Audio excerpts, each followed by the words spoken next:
The story of Hortulus Farm began long before we came here. I suppose you could say it began in 1682, the year the English Quaker William Penn arrived at Newcastle to claim the immense tract of land he'd been deeded by Charles II, in which he was coerced by his king into naming Pennsylvania. In 1690, William Warner, who had arrived in Newcastle in 1654 from Blockley in England, purchased part of William Penn's original Clark tract, 300 acres in the township of Wrightstown in the very center of Bucks County, about 2 miles from the river Delaware. William became a member of the First Assembly of Pennsylvania and Wrightstown Sheriff and Justice of the Peace. It was William's son John who built the earliest part of the existing house, a modest 2-room stone cabin, in 1723. The second section of the house was constructed in 1746, and in 1793, Isaiah Warner, grandson of John, built the third and largest section of the house.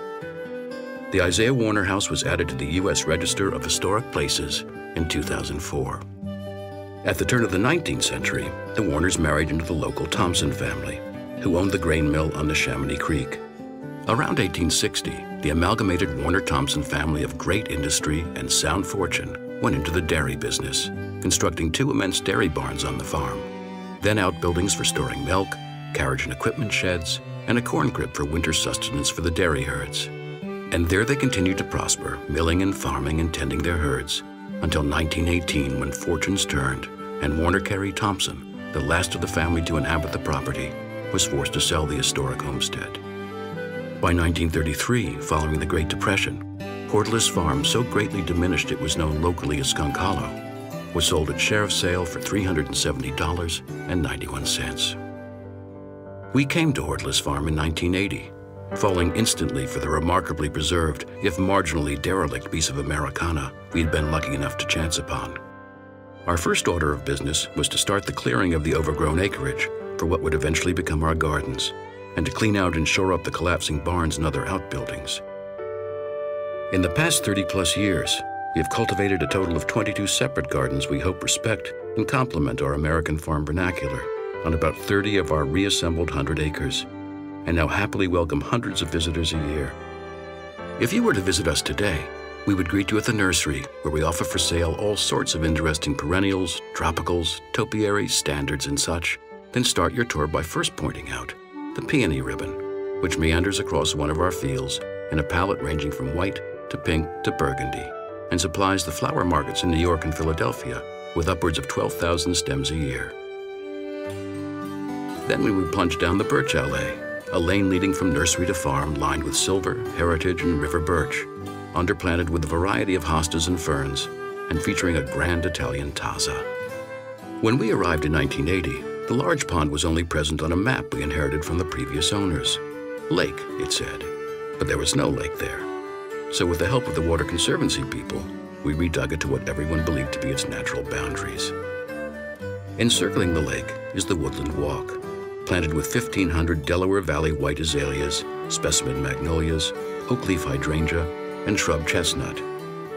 Up the steps in spring is one of our most vibrant displays, the Bluebell Lake, a vast oval of Scilla hispanica surrounding a statue of Bacchus hoisting his dish of wine. Further along, deep in the heart of the woodland, one passes over a rustic bridge by our Japanese tea house, underplanted with ajuga, hellebores, and hardy geranium, to enter the yellow and variegated foliage garden. This garden is punctuated with the golden, striped, and striated foliage of specimen maples, locusts, dogwoods, redwoods, and hydrangeas. After one circles the pond, we generally drift up into the sunny stream garden to climb the slope to the French garden, certainly our most formal statement on the farm. An étoile of 4 kinds of box, including Kingsville Dwarf, Variegata, and Green Pillow, surrounds a replica of the Eiffel Tower grown with fall-blooming Clematis paniculata. Just below the French garden is the cutting round, another polka dot on the landscape, divided pie-like by stone paths into 8 segments, and planted each year with annual cutting flowers like zinnias, dahlias, salvia, and cosmos. From there, we can enter the west gate of the main vegetable garden, a 30-foot by 70-foot picket fence plot featuring an arrangement of raised beds divided by gravel paths and populated with a good number of vertical structures, which not only add visual impact, but additional growing space. Passing by the lily garden attached to the former corn crib, now a retirement home for some of our roosters, we come upon the herb gardens by the side of the chicken house. 2 herb parterres edged and centered in box, usually holding chive, sorrel, and basil in summer, give onto the main herb garden built on the old footprint of a former outbuilding. Up a step from the herb garden are the edible rooms, an eccentric arrangement of gravel paths, crescent beds, and walled rooms edged with box, dwarf Alberta spruce, and trellis walls. Moving downslope past the upper barn, our perennial borders are revealed, stretching out into a former dairy pasture towards the pool garden. The perennial borders were the first gardens we implemented when we arrived. 2 broad borders backed with yew hedges, punctuated with flowering crabs and cherries, and planted in a soft palette of pinks, blues, purples, grays, and whites. At the end of the perennial borders, one reaches the circular pool garden. An early 20th century fountain, a putti with upraised arms supporting a basin, spouts a steady stream of water into what is essentially our swimming pool, although one we took great pains to disguise as a garden feature. Around it, we have constructed a heat-loving rock garden with thymes and miniature sedums, and iris, grasses, evening primrose, campanula, daisies, and other small heat-loving plants.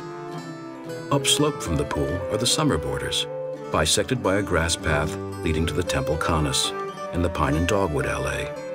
Unlike the perennial border's soft, subtle palette, we have chosen here a far more gregarious color idea.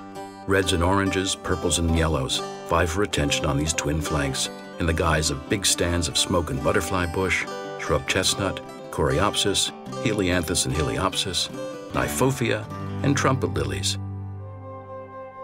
One climbs the slope to the Temple Conus, where our beloved dogs are buried.